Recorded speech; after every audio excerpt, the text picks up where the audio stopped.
Whew. Good morning, everybody. Ugh. How's it going, Pablo, old buddy?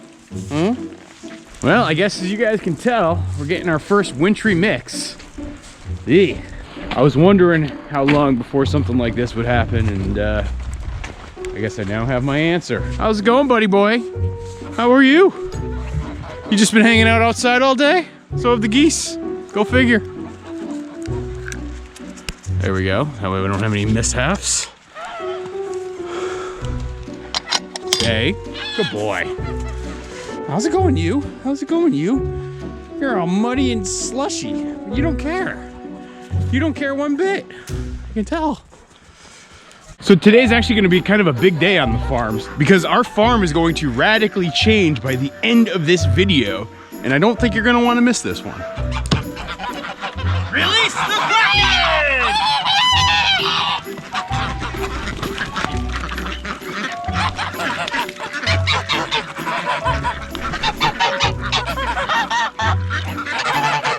Hey, Ron Swanson. Hey, Parks and Rec gang. We've had so much rain and water in the last couple of days. Pond's filling up.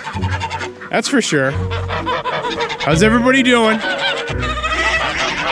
Yeah, it's been very rainy, and I'm worried actually. If the pond fills up too much, Alfred and I aren't going to be able to effectively put in the clay substance to seal up the pond before winter really comes. And so hopefully this will dry out in the next week or so that we can do that project.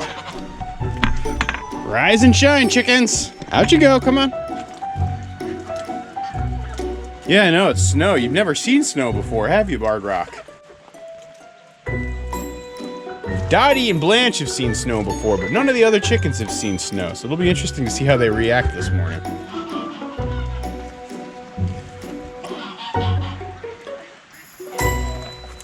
And poor Blanche, I don't know if you guys can see this. She's going through her molt right now. I actually made a TikTok about it all.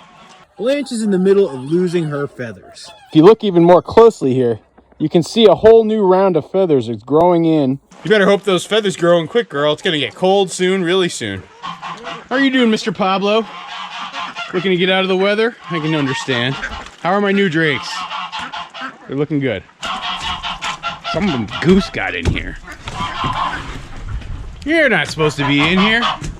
You guys don't belong in here. Get out. Out you go. Out you go. Hey, Betty. Hey, Bernie. Bernie doesn't want to come out. Yeah, it's kind of gross out. That's for sure. I wouldn't blame you guys if you stayed in your coop all day today. This is only the beginning. Not even the beginning. This is like a sneak preview trailer of what's to come this winter. For those of you guys who might be newisher to our channel, the winters here in Vermont are really tough, you know? It gets cold, it's lots and lots and lots of snow, dealing with frozen water for the animals. It ain't easy, but it's actually one of the things that makes it beautiful about life around here. Everywhere I look, I see tasks that I've got to complete. Oh, this is stressing me out.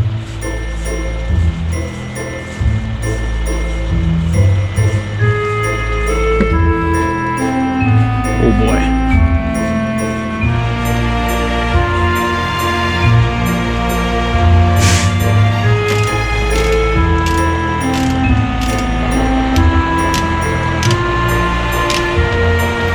So, yeah, I'm getting a tractor. I guess this warrants a story, but let me deal with this and I'll tell it to you.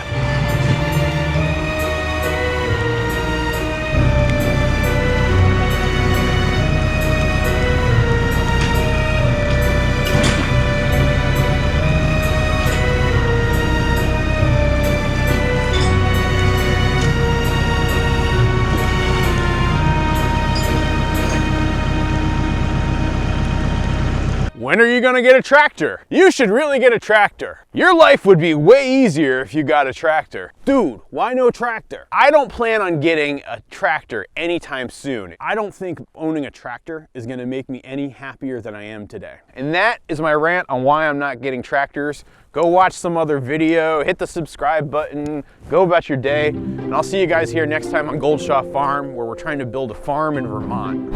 So I recorded that little rant about nearly 2 years ago. Wait, hang on.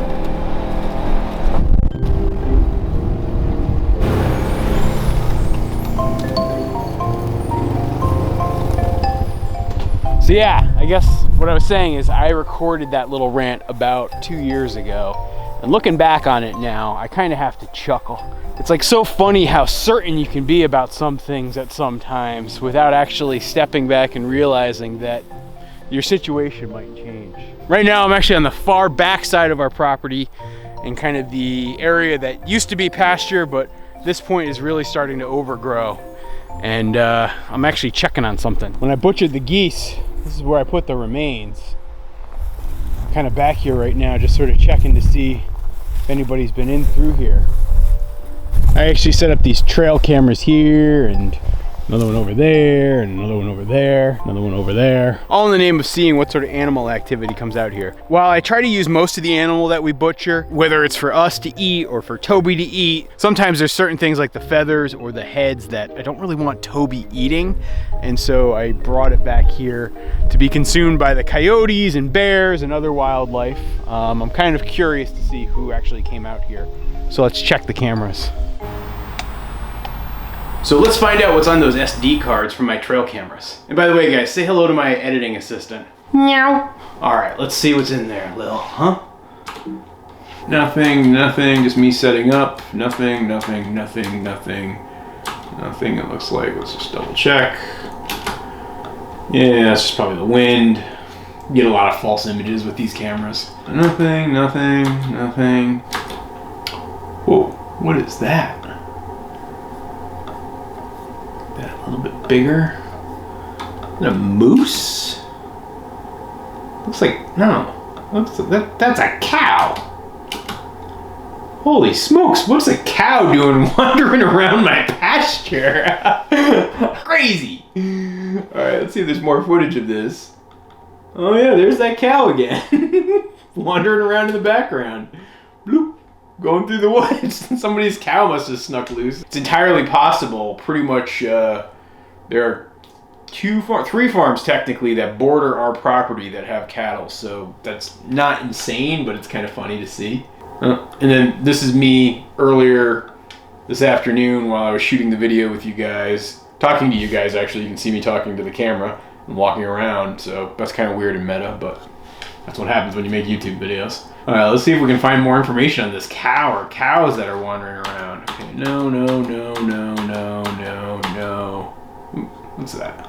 Now see, this would be like something I'd expect to see. Scavenger birds picking at the piles of dead stuff, that's totally normal. But a cow, I would have never thought a cow. Coyote, bear, bobcats, foxes, raccoons. There's all sorts of animals that could have been out there scavenging. That would not shock me at all, but nothing.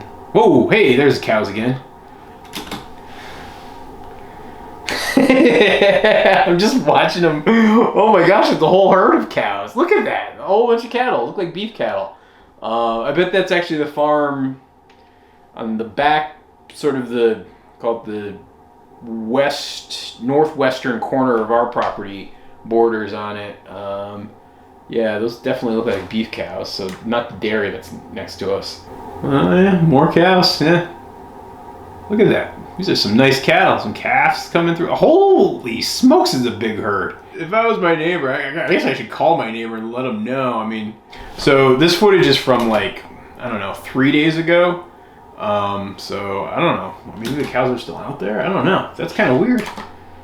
So there's cattle wandering around that part of the pasture that I'm hoping to have cattle someday wander around. Wow, look at it. There's just so many of them. By my count, there's like at least 12, maybe 15 cattle here.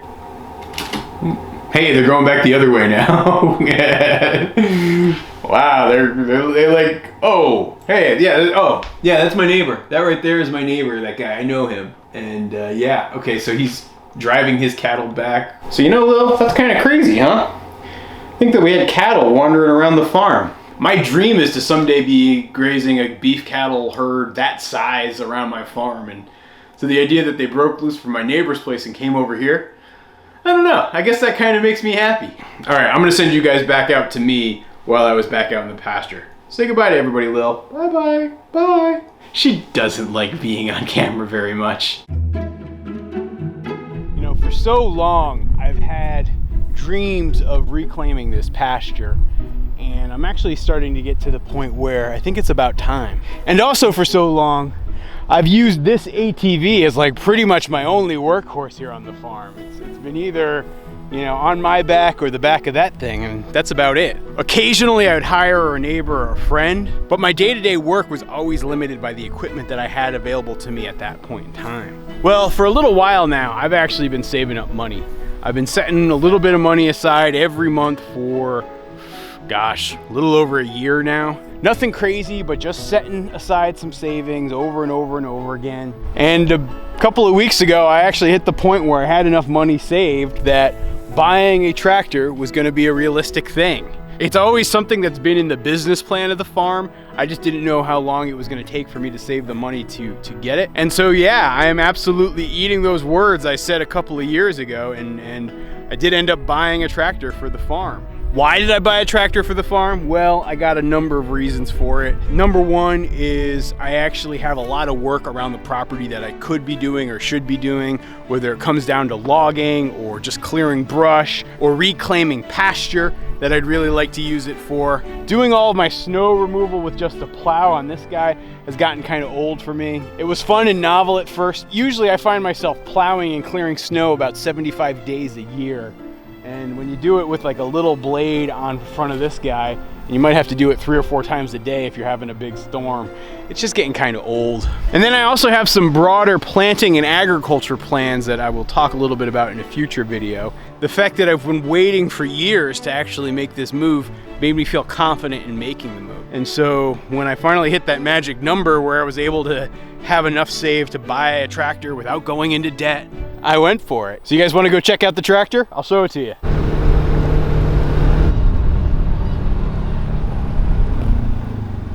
So yeah, here it is. It's a pretty fancy machine. I'm very excited. I got the brush hog. I actually also got a snowblower attachment, got a regular bucket, and I got a grapple bucket. It's a Kubota MX 6000 model tractor, for those of you who care about that sort of thing. I got to admit, as a tractor newbie, I found the whole process of buying a tractor and exploring the different options of a tractor quite intimidating and frustrating. And yeah, and so far today, in my first hour and a half of using the thing, I've been working to actually clear out this tree. So earlier this year, this tree, this old maple here, collapsed. I guess I'm lucky it didn't take out the barn, but I'm now using my chainsaw and the tractor to clear it out and make some firewood, so I'm pretty excited. So yeah, so we've got a new addition to the farm. I think it's gonna come in handy with some of the adventures we're gonna be on over the next couple of years. Let me know what you guys think down in the comments. I'm really curious.